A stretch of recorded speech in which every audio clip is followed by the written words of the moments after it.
Meus irmãos mais novos querem dizer na minha namorada, mano. Olha lá, ó o garanhão de novela aí, ó. Cirilo, aposentado.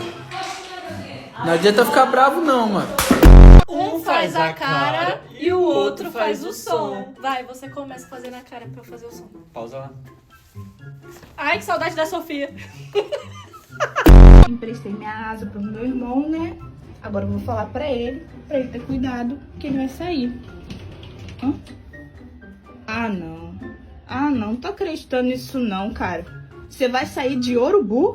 Eu tenho um irmão gêmeo, e é claro que pergunto se tudo na gente é igual. Deixa eu ver aqui. Que isso? É igualzinho. Eu tenho um irmão gêmeo, e é claro que a minha noiva me confunde com ele toda hora. Esse aí não sou eu, não. Meu irmão reagindo aos caras que eu já fiquei. Primeiro. Puta merda, esse aí parece um gafanhoto do Vida de Inseto, mano. Mano, não é possível que escolhi esse cara. Você já sabia. Mas eu tinha esquecido, e eu era muito mais feliz 2 minutos atrás quando eu não lembrava dessa informação. Esse aí é bem feio, mas ele é brother, assim, também.